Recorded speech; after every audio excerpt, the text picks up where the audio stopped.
The worst part wasn't the kiss. It wasn't even the fact that she did it right in front of me. It was the laugh after. That laugh, loud, sharp, unapologetic, bounced around the room while everyone else just stared at me like I was the one ruining the mood. I didn't say anything.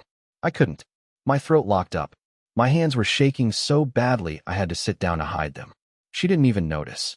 Or maybe she did and just didn't care. Faye had just kissed another man. On a dare, she said. In the middle of our own living room. In front of 10 people who'd eaten food I cooked, drank wine I bought, and sat on furniture I paid off over 18 months. And when she saw my face, she rolled her eyes and said, "Curtis, don't be weird. It's just a stupid game." Like that would fix it. Like that would put my ribs back in place after they shattered inward. Now, I know what you're thinking. Why didn't I speak up? Why didn't I yell? Push him? Push her? Do something? But that's not who I am. I'm the guy who internalizes, who spirals quietly in his own head, who convinces himself he's overreacting until it's way too late. And it was already too late. I just didn't know how far gone things really were. See, that moment, that dumb little truth or dare moment that was supposed to be all in good fun, it wasn't a one-time lapse in judgment. It was a reveal. A leak in the ceiling I'd ignored for too long, now crashing down in one giant flood. And when I looked around the room at the faces of our so-called friends, no one looked surprised. Not one. That was the real punch in the gut. They knew. They'd seen this show before. Maybe not the kiss, but the closeness. The way she clung to Derek's arm at game nights. The secret smirks. The inside jokes they shared that I was never part of. How long had I been the joke? I don't remember much of the rest of the night. I know I went to bed early. I pretended to have a headache, which wasn't really a lie. I stared at the ceiling in the dark while I heard her laughing downstairs, still entertaining them like nothing happened. Like her husband wasn't upstairs rethinking every moment of their marriage. And the next morning, she had the audacity to act confused. Said I was being overly sensitive. Said, "You know it didn't mean anything." And then, my personal favorite, "You're being dramatic." Everyone else was fine with it. Everyone else. I wasn't everyone else. I was her husband. At least, I thought I was. So you know what I did? Nothing. For 2 whole days. I went to work like normal. Ate cereal like normal. Slept, or tried to, like normal. And during that time, I made a decision. She wanted to play games? Fine. But I'd write the final round. And when she came home from work that Friday, the keys didn't work. The lights were off. Her bags were on the porch. Neatly packed. No note. Just her life in boxes, waiting silently for her to understand what she'd done. When she knocked, I opened the door. Didn't say a word. Just handed her the last thing she left behind. Her wedding ring, sitting in a little dish with a label that said, "Game over." She stared at it like it was cursed. And then, she laughed again. But this time, there was panic underneath. She stood there in that wrinkled navy pantsuit, holding her phone like it was a weapon and glaring at the door like I'd committed some unspeakable act of war. For 10 seconds, she didn't speak. Just stood there on the porch, stunned.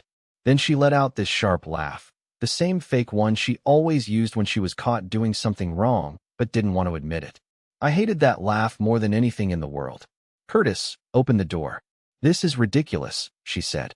"You're actually being insane right now." She rattled the doorknob again, like maybe it would magically open if she said the right combination of insults. But the locks were changed, the alarm system reset, and the garage opener deactivated. I wasn't trying to punish her. I wasn't trying to prove anything. I just couldn't let her inside anymore.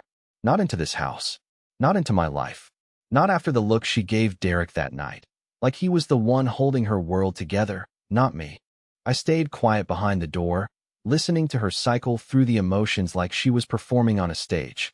First came the fake confidence, then anger, then confusion. Then, finally, desperation. "You're not even going to talk to me?" she yelled. "You think this is normal behavior? Because I played a game? Are you serious right now, Curtis?" I nearly opened the door. Nearly. But I caught myself. I reminded myself of all the other times I let her talk her way out of things. When I found a text thread with Derek full of "haha wish you were here" messages at 1 a.m. When she came home with a hickey and blamed it on a curling iron. When she told me I needed therapy because I asked why she never wore her ring anymore. Every single time I gave her the benefit of the doubt, and every single time, I was the one left feeling small. So I stood there in the hallway, hands in my pockets, back pressed against the wall like a coward, listening to the woman I once promised everything to lose her mind on my doorstep. But there was something peaceful about it. Not revenge, not satisfaction, just peace. Like I was finally stepping out of a storm I'd been calling weather. She eventually left, or so I thought. An hour later, I caught her trying to climb in through the side window. No joke. She'd taken off her heels and was hoisting herself up onto the trash bin like some deranged action movie star in Business Casual. When I flicked on the porch light and stepped outside, she froze mid-motion, her knee on the window ledge, caught like a kid sneaking back into a dorm. "Faye," I said calmly. "Get down." She stared at me, hair tangled, mascara smudged, like I was the stranger. "You're not even going to let me explain?" she shouted, voice cracking. "It was nothing. It was fun. You're blowing this out of proportion. You kissed him. It was part of the game.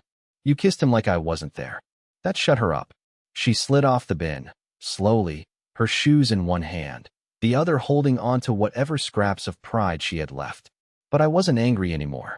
I wasn't even hurt. I just felt done. You know that kind of tired that doesn't go away with sleep? That was me. I wasn't looking for revenge. I wasn't trying to make her jealous. I didn't want her to fall to her knees and beg. I just wanted her gone. She stood in the driveway, staring at the house like she was trying to memorize it. Then she said something I'll never forget. "You're going to regret this. You always overreact, and then you realize you were wrong." Maybe she was right. Maybe I would regret it. But for the first time in a long time, I didn't feel wrong. I felt free. She walked away, slowly, her bags untouched on the porch, expecting me to call out. But I didn't. And that silence? It said more than I ever could. 3 days. That's how long the silence lasted. I thought that would be it.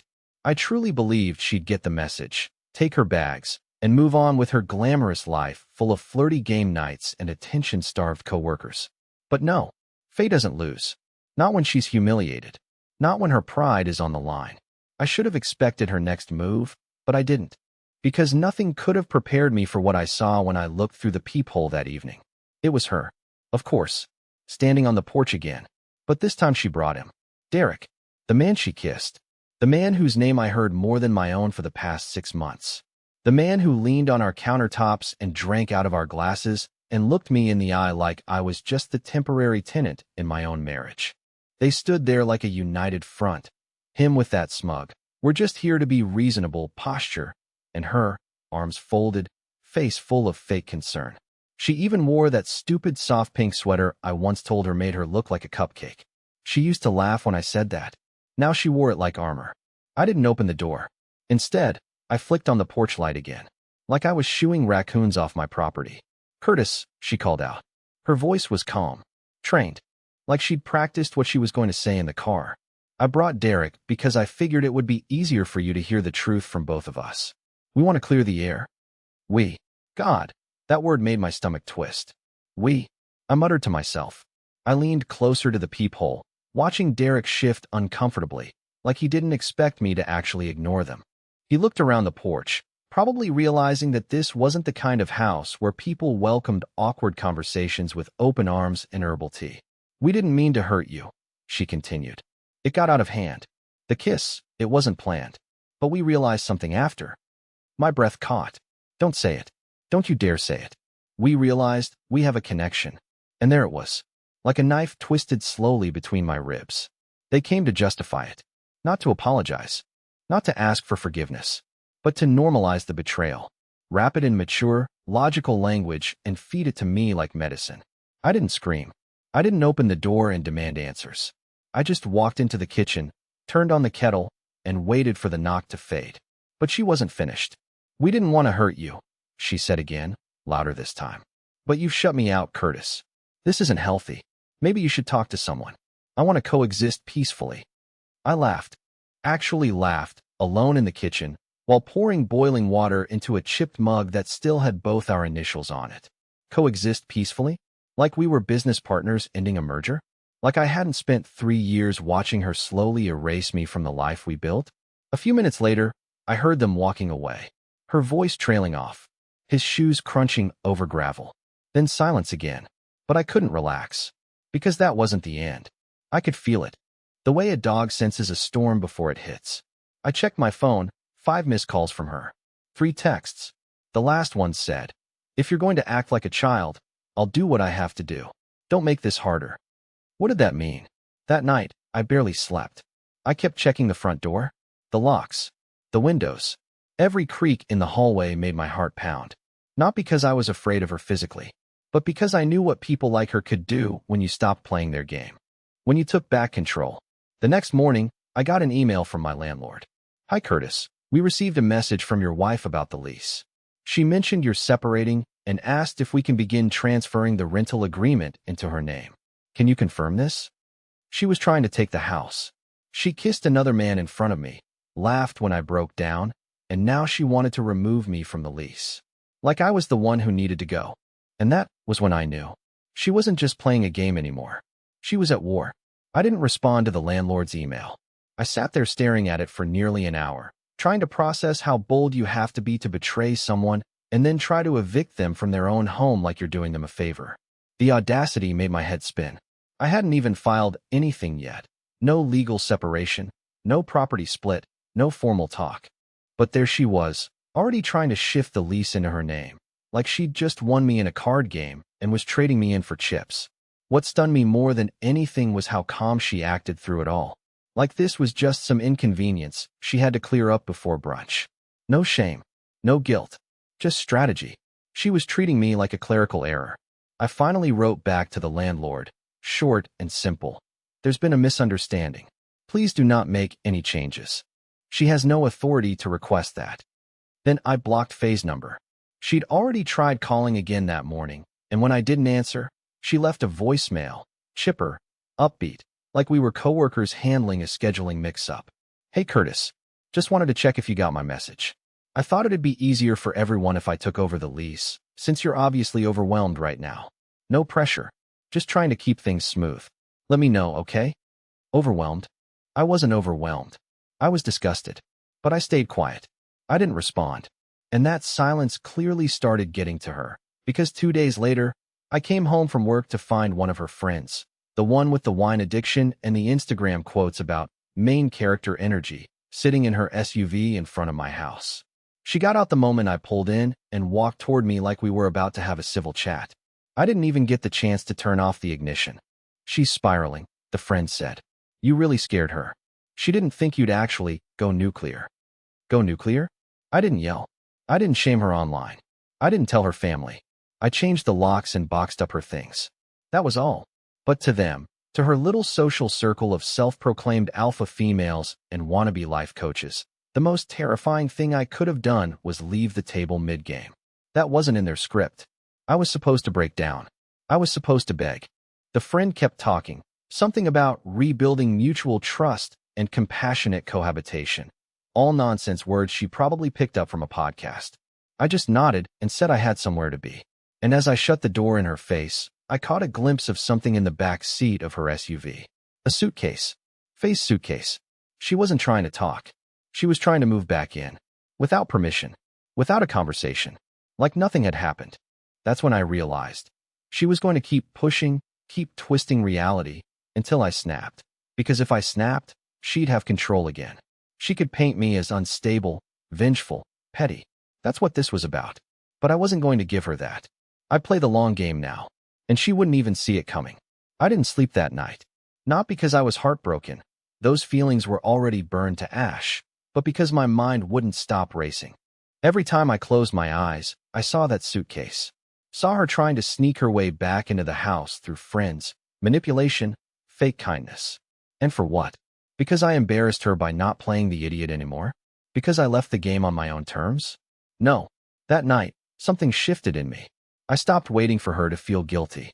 I stopped hoping she'd break down and admit what really happened between her and Derek. I didn't need her tears. I needed the truth. And if she wasn't going to hand it to me, I'd take it myself. The next morning, I bought a second phone. Nothing fancy. Just a burner with a cheap plan and a good mic. I didn't have some grand revenge plan. This wasn't about ruining her. I just needed to hear it. I needed confirmation that I wasn't crazy. That the man she swore was just a harmless flirt had been more than that long before the game night kiss. I started with her social media. Public stuff. I noticed little things. Places she'd been that she never told me about. Like a wine bar across town where she tagged her coworkers on a Wednesday. I remember her claiming to work late. I went deeper. Her friend Clara had posted a photo months ago, just a group selfie, but in the background, clear as day, Faye and Derek sitting at the corner of the bar. Too close, smiling at each other like they were the only two people in the room. She wasn't even trying to hide it. I felt sick. Not because I hadn't seen it before, but because I had, and let her talk me out of trusting myself. 2 days later, I sent her a text from the burner number, posed as someone anonymous. Said I had info Curtis might want, and she needed to be careful. Waited 3 minutes. She called immediately. I let it go to voicemail. Then I watched. She deleted 3 photos off Instagram in the next hour. One of them was a shot of her and Derek at a Halloween party I wasn't invited to. She told me it was girls only. I remembered because I spent that night watching a documentary and falling asleep on the couch at 9 p.m., thinking I was just being boring and letting her live her life. The next part? It happened faster than I expected. She showed up to my office. No warning. No shame. Just walked right in like we were still married, and I was still the guy who let her get away with everything. She wore that same cupcake pink sweater, like she was playing the innocent card all over again. Curtis, I need to talk to you. Alone. I excused myself and followed her outside. She didn't waste time. Someone's messing with me, she said.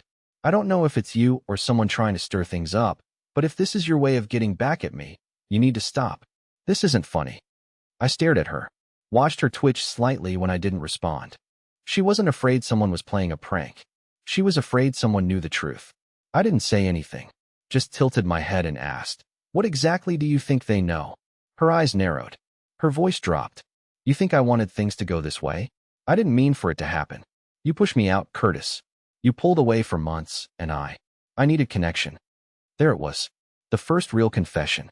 Not complete, not detailed, but a fracture in her perfect story.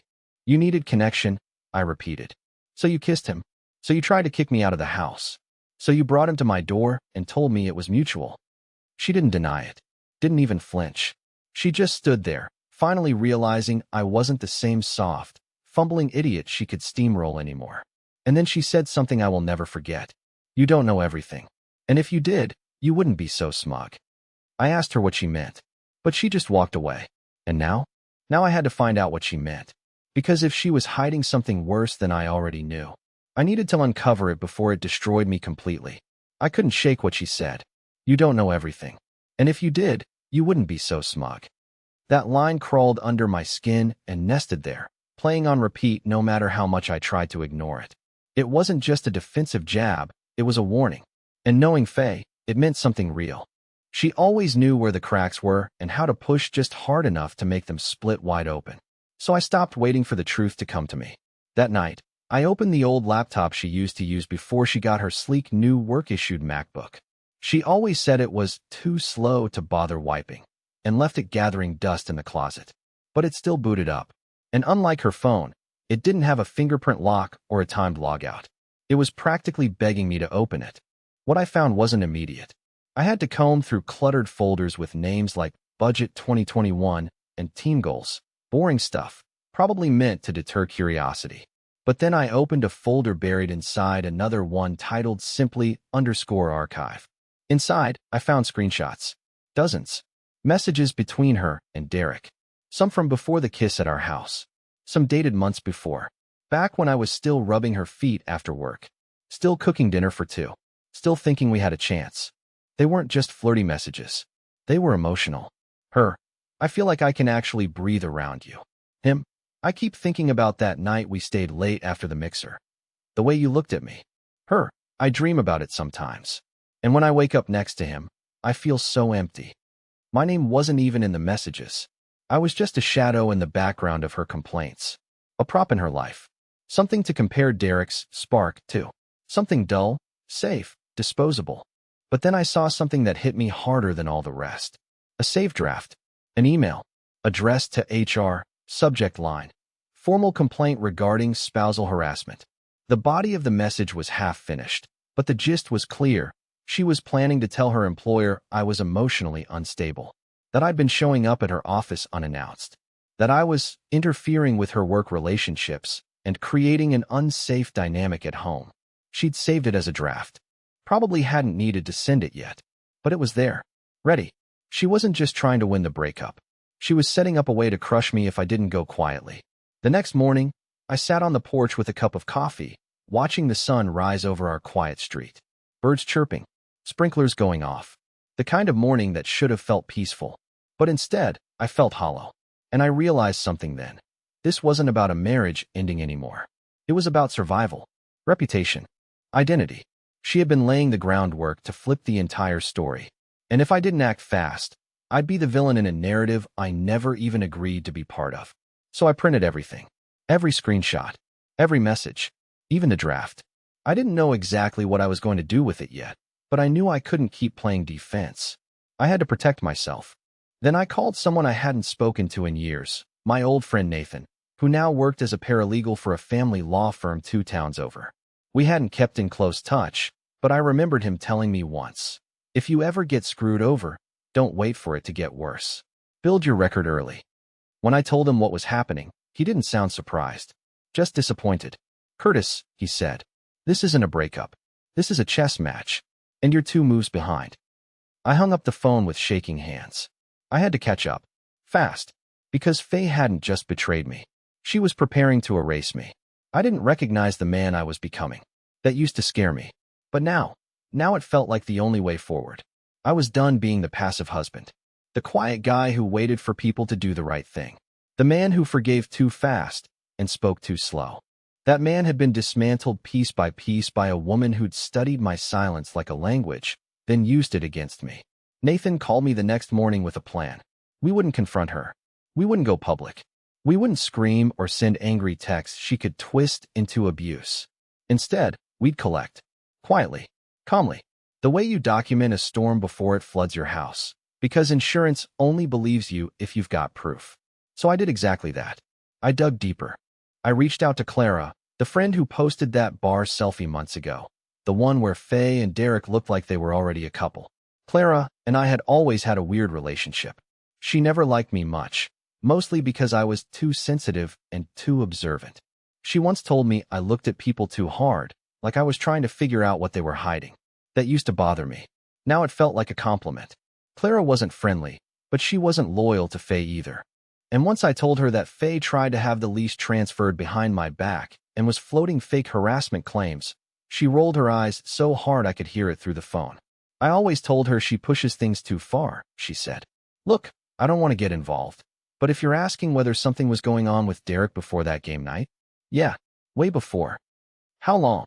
There was a pause. 6 months. Maybe more. They stayed overnight after that company retreat. The one she told you was mandatory. I felt something behind my eyes flicker, but it didn't burn. Not anymore. I just nodded to myself and asked her for one thing. Anything. She could send me to confirm it. She hesitated, then said, I'll text you something I shouldn't still have. Don't tell her it came from me. It was a photo. From the hotel bar at that retreat. Faye and Derek, side by side. She was sitting on his lap. And she was wearing my hoodie. The one she told me she accidentally left in the Uber. I don't remember setting my phone down. I don't remember standing up. I just know I walked to the sink, turned on the tap, and stared at the water as it poured over my hands until they went numb. It wasn't the hoodie. It wasn't even the lie. It was the ease of it all. How quickly she shifted from one life to another. How little effort it took for her to rewrite the script. But that's when the clarity came. I didn't need to confront her anymore. She wasn't capable of shame. What I needed was resolution. Clean. Legal. Unshakable. I sent all the proof to Nathan. He called me back within minutes. Curtis, this is exactly what we needed. This changes everything. We filed immediately. The paperwork was precise. Detailed. Attached with evidence. We requested sole control of the lease, citing an attempted eviction without consent. We included the screenshots, the draft HR complaint, the text from her phone I had pulled off the old laptop, and yes, the photo Clara sent. No rage. No threats. Just facts. 3 days later, Faye finally texted me. Just one line. What did you do? I didn't answer. She tried calling. Blocked. Then she sent a longer message. One I stared at for a long time before deleting it. You had no right to involve my job. You're making this worse. I told you I wanted peace. I told you it was just a game. If you ruin everything, I'll never forgive you. That's when I knew she still didn't get it. She thought I wanted revenge. But all I wanted was peace. And now, for the first time in months, it was mine. The morning of the court hearing, it rained. Not the heavy, dramatic kind of rain you'd expect in some movie climax. Just light, steady drizzle. Quiet. Soaking the sidewalks, the courthouse steps, my jacket. I didn't bring an umbrella. I didn't rush. I walked through it like it didn't even touch me. Faye was already there when I arrived. She sat on the bench outside the courtroom, legs crossed, tapping her nails against her phone. When she saw me, her eyes narrowed like she still thought she could talk her way out of this. Like charm or guilt might work if she just aimed it right. But I didn't sit down. I didn't speak to her. I walked past her like she was just another stranger in the hall. And for the first time, I think she felt it. The weight of losing someone not in a fight, but in a silence that doesn't beg to be broken. Inside, the hearing was short. Professional. Almost boring, really. My lawyer laid it all out. Proof of the infidelity, the emotional manipulation, the lease attempt, the HR draft. Faye's side tried to pivot, but without her web of charm and confusion to spin in, their argument fell apart like wet paper. The judge ruled in my favor. Full control of the lease. No spousal support. Clean separation. And when it was over, when the papers were stamped and the courtroom emptied, I stood alone at the top of the courthouse steps and finally, breathed. It wasn't triumph I felt. It was relief. She tried texting again later that night. Said she missed me. That she didn't expect it to go this far. That she regretted the way she handled things. I didn't reply. There was nothing left to say. You don't reply to the ghost of who someone used to be. I started rebuilding. Not overnight, not perfectly, but with small steps. I repainted the living room. Took down the old photos. Donated half the furniture. Started going on walks in the evenings, just to clear my head. I read books again. Cooked for myself without feeling like I was being watched or judged. I even started laughing at things again, not out of politeness, but because I actually found them funny. And a few months later, something happened I never saw coming. At a friend's birthday dinner, I met someone. Her name's Elsie. She works in wildlife rehabilitation. She hates social media, has a ridiculous laugh, and listens more than she talks. I didn't tell her everything about what I went through. Not right away. But when I did, she didn't flinch. She didn't make it about her. She just held my hand and said, "You deserved better than someone who made love feel like punishment." And for the first time, I believed it. Now, the house feels like mine. The silence inside is peaceful, not heavy. The door stays locked, but not in fear. In protection. From games. From manipulation. From people who mistake kindness for weakness. She said it was just a stupid game. But I stopped playing. And that's how I finally won.